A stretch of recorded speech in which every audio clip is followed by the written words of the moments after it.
nila kami na yung mag-end up together. But you know, all I know is that I will be growing old with this one. And Rachel, and sabi niya, ay, teka, ito yung mga hindi ko gusto kasi nag-press mo kamay ko. Uso daw to, guys. Gen Z kasi, ay, do you have any more questions? Yes, hi, good afternoon, Chen. I'm just wondering, bakit after 35 years, ngayon ka pa lang ulit nagkaroon ng big concert? Hindi pa ako handa nun eh. Kasi dumating ako galing Amerika nung nag-pandemic. Nung dumating ako, hindi nagka-pandemic. So, ang tagal, no? Kumbaga nakapag-adjust naman ako, and yun ang daming self-realizations, may mga healing na kailangan kong ma-experience. And then, in 2020, you know why? Things happened the way they did. Yung 2021, that's when I started falling in love with weightlifting.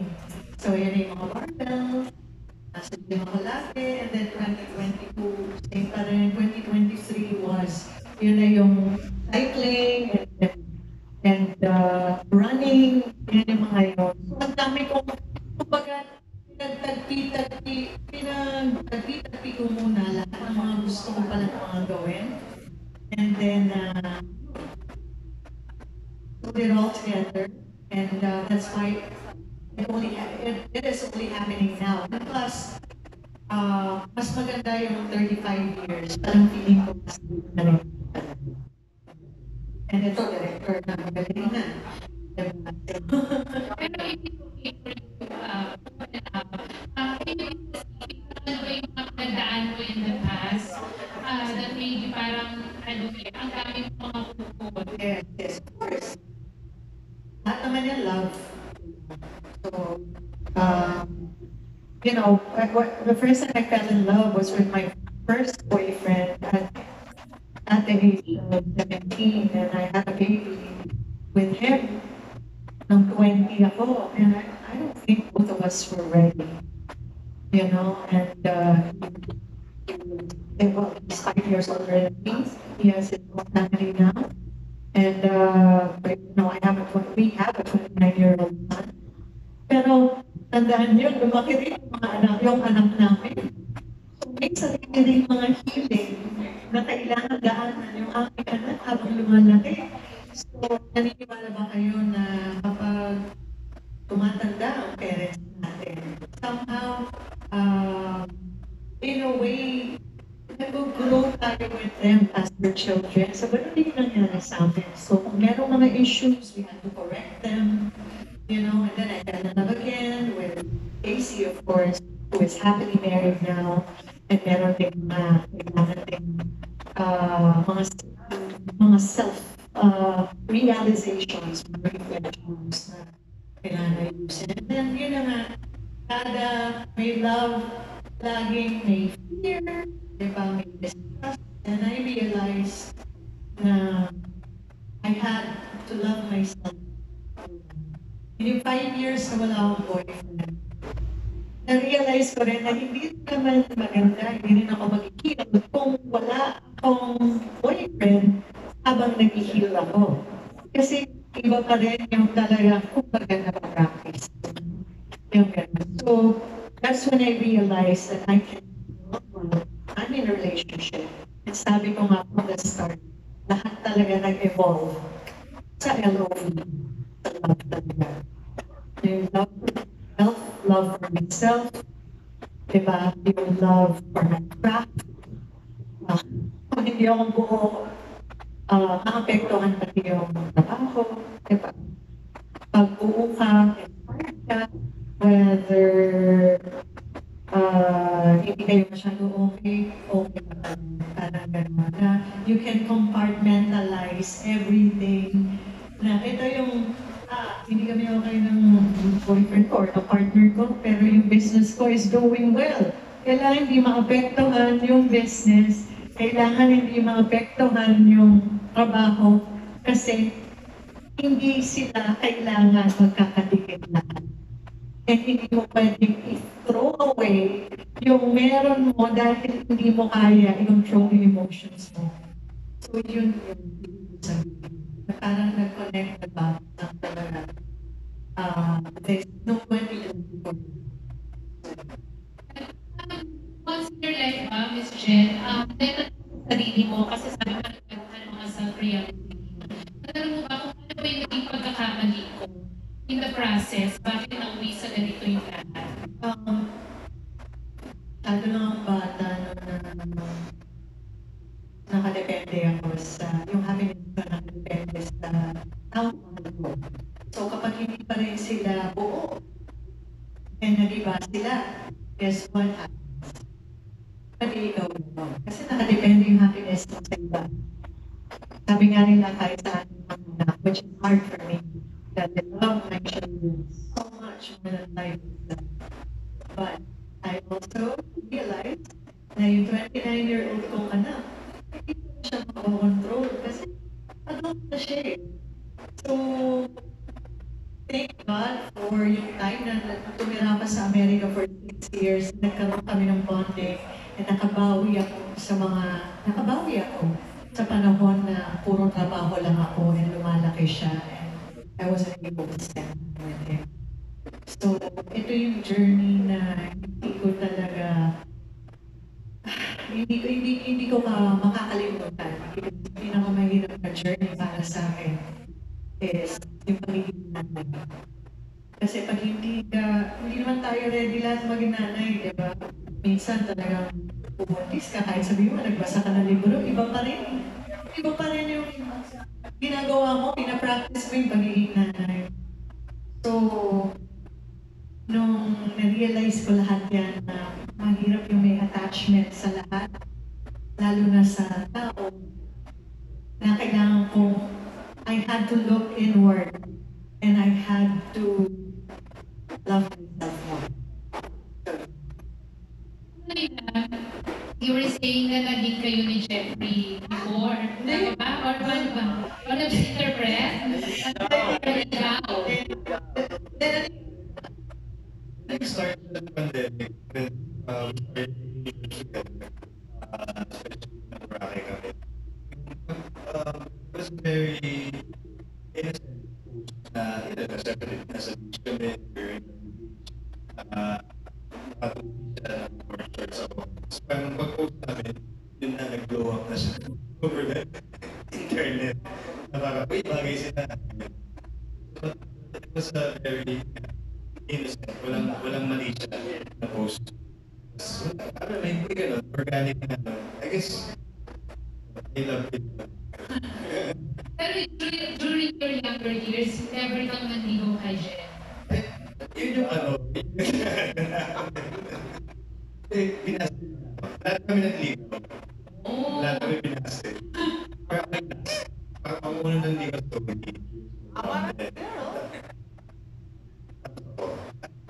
Ganun ba siya? Hindi ko alam kung kailan. Basta ako nung siya yung graduate ko. So Jen, did you have regrets na hindi mo sinagot si Jeffrey? Nagkita kayo ulit? Alam mo, si Jeff, ano yan? Wala nang maraming lalaki sa mundo, pero yung katulad niya, buti na meron. Pero kasi ang nangyari was, para kami magkapatid, simula nung bata pa kami. Ako nagturo sa kanya mag-open ng door, nasa bahay. I remember being in New York City with the maestro and Smoky Mountain. And tinuturoan ko siya talaga nagpunta ng Italian restaurant. And sabi ko sa kanya, buksan mo yung ito. Tondo girl ako yan. Buksan mo yung ito. Tapos kunin mo yung siya. Tapos ako. Yan. Eh, mas bata siya ng isang taon. So, 13 ka na, 14 ako. Kasi so yun. Eh, si Tony, charming yun nung bata pa lang kami. Ganun na siya. Diba? Ito, tinuruan ko. So, syempre, naligaw siya. Parang naging awkward na sa lang brothers. Ay, isa. So, parang yun. Brothers. Friend zone. Hindi, pero ninang si Rachel at ninong siya ng anak ko. So, yun mas importante sa akin. Alam ko forever nasa buhay ko. Sabi ko nga sa kanila ni Rachel, at least I know that no matter what happens, I will grow old with the two of you. Diba? No matter what happens. But good thing you remain friends. Diba? After kahit na nabasted si Jeffrey. Oo. I'm sure gumanon siya nung nag-iwalay kami ni Papa. Joke. Ayan, napunta tuloy kay Papa. Siguro. Although Papa naman is a good friend of mine. And there are people in our lives na mas okay na kaibigan kaysa kaibigan. Diba? So, yun. Okay, last question na lang.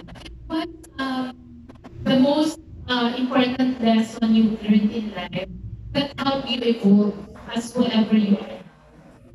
To keep your values intact and your principles, but at the same time, be open-minded, be open to change. For example, conservative, kita yung right? Stop. Pero sa totoo lang, yung values ko sa relationships, very conservative pa rin. Yung I believe in traditions, naniwala pa rin ako sa marriage, di ba? Kahit nadapa, di ba? At the same time, nung lumabas yung TikTok, nung pandemic, lahat ng mga tao, sabi ko, tanda-tanda ka sa edad ko. Tanda-tanda na, nag-TikTok pa. I guess ano yun eh, yun yung feeling niya kasi na since nasa 40s na siguro siya at nag-TikTok ka, parang yung gagawin niya nakakahiya. Eh syempre after ng pandemic, lumaki lalo yung TikTok. Pati yung mga youth mo, sa nilang account, di ba? Ibig ko lang sabihin, kailangan, as you grow up, hindi grow older, as you grow, or as you mature, as you grow, kailangan open ka sa change. Lalo na as an artist, tayo lahat creative mind tayo, writers are very creative, di ba? Huwag nating bigyan ng, ay, hindi na pwede ito. Lalo na pag sa aming performers, ay, hindi na kaya sabayan niya si Jungkook or something, di ba? Eh, pero nakikita ko rin, bakit si J-Lo? Bakit si 40s na rin? Si J-Lo is 156? 56? Dahil Pilipino ba tayo? Di ba yun? Hindi. It's really yung utak natin, yung readiness to evolution. Hindi lang sa yung physically, pati sa pag-iisip natin. So that's how you evolve. That's how you become better, diba? By being open-minded. Pwede sa talaga, one question na kasi nabanggit mo, you're open for marriage. You're still open for marriage. So meron na bang plans? Propose na ba? Kaka-boyfriend ko lang. Siguro,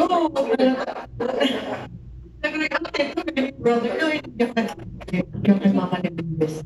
I mean, if it happens, it happens. Pero I think that, katulad ng sinay ko nga, we have to, ano naman, isipin ko rin dapat, I have a 10-year-old girl, diba?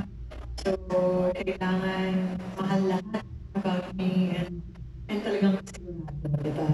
And pati ako din. Kasi nga, we all have to spend our moments with people that we love. Dahil nga, hindi mahaba ang buhay. I think, mabilis ang panahon, mabilis nangyari. So, pero yes, of course, diba? Para sa akin, important yun. It's very, very important. As a woman. Hi, and after being in business for 35 years now, how would you define success today compared when you were just starting out in your Alam mo, nung bata kasi kasi kami, yung best one was, nagkakagulo yung mga fans, di ba? Grabe. Umabot kami sa ganung level. Pero ngayon, mas matanda na kami. Pera. Important din na meron kang, di ba, meron kang kinikita, di ba? Na yung mga kinikita mo, na-invest mo kahit paano ng konti, di ba? Or kung hindi ka na-invest, at least, ginagawa mo yung gusto mo gawin. Compared sa isang bagay na hindi mo talaga gusto gawin, I would rather do something that I enjoy. Kasi kahit na yes, important na kumikita tayo ng pera, sa akin kasi important rin na masaya. Na masaya yung puso mo. Hindi lang yung bulsa mo, masaya rin yung puso mo. Kasi nga pagka masyado tayong nasa ilalim ng trabaho, puro yun na lang isipin natin, di ba? Mas stress lang tayo, tatanda tayo because of that. I think we have to enjoy life. Kasi,